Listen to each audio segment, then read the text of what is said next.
Because I didn't watch the fight unfold live, it probably lost some of its impact when I did get round to watching it. AJ Klitschko amazed me as it unfolded. It really took me with the drama. Had I watched this one, rounds 3 to 4, I'm sure I would have been jumping out of my seat. Has to be said though, there's a lot of people indulging in the moment, saying it's the best thing they've ever seen. Nah, it just didn't have the skill level. Drama, sure, yeah, but for me, a 10 out of 10 fight has to blend the drama with the skill. What Deontay Wilder showed, that incredible bravery and grit, it really was something to see. And he will have got at least a few more fans, despite that lack of sportsmanship. But going back to the skill, it wasn't the best performance of Fury, and Wilder was flopping about the ring as early as round 3. Now, one thing that Fury always seems to be in control of are those pre-fight nerves. He really is an occasion fighter, like Roberto Duran, like Larry Holmes. He recently said that he fights kinda to the level of his opposition, and when there's a genuine threat there, even if he's not fully motivated, which is one of the theories that was going into this, he manages to get it done. And when he's in a crisis, you see that he still fully believes that he is in control, and this is just a bump in the road. By comparison with Wilder, the weight didn't help as well, of course. That was unnecessary. Bad plan. But that nervous pre-fight energy seemed to be burning him up more. It seemed to weigh on him more. By comparison, Fury just always seems to be in control. And yeah, I believe Wilder truly missed a golden opportunity in this fight. In the first round, we saw the new tactics, jabbing to the body, trying to tempt the guard down. In the fourth round, when he floored him, what a lot of people have missed is that a jab to the body preceded it. It's what helped him butter up that shot. Now, he has Fury down twice.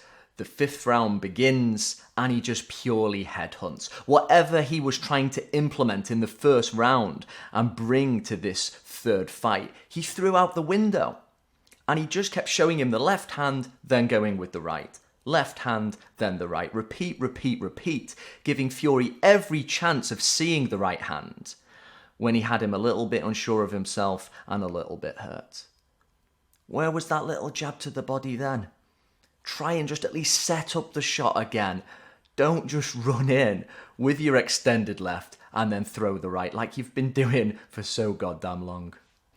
Now, instead of doing the same thing which just got you into trouble, Wilder should have actually looked at some history. Specifically, Alexis Arguello. It's very hard to imagine Deontay Wilder surrounding himself with people who he considers friends, which is the wrong thing to do in business, looking at some Alexis Arguello. But these guys actually had something in common. They were both snipers with the right hand.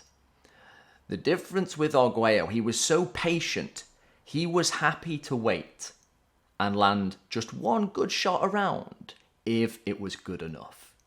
This is the philosophy that Wilder should have implemented in round 5. You've got a guy who's aggressive and coming forward. He is giving you opportunities to magnify the effect of a cross if he comes into it. He should have been patient. He should have honed some Arguello, instead of headhunting and depleting what limited stamina reserves he had.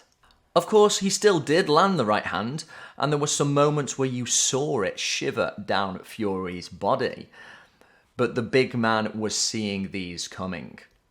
And then he knocks Wilder down in round 10, literally knocks him off his feet because his foundation is so weak.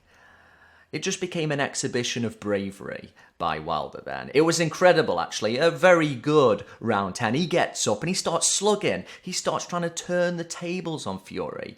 And credit to him, he did try some different things. There was a moment when he tried to spin Fury when they were on the ropes and near the corner. He was trying to inject some imagination. But with his lack of stamina, with his poor foundation, and with him just getting mugged by those lovely uppercuts, it was a bit too much to ask. So he goes down in the 11th. He goes down heavy, and he probably wants to continue, doesn't he? We have all learned that Deontay Wilder is nuts. And nuts in a good way in the ring. That's all that counts. This isn't a personality contest. This is boxing, as they say in America.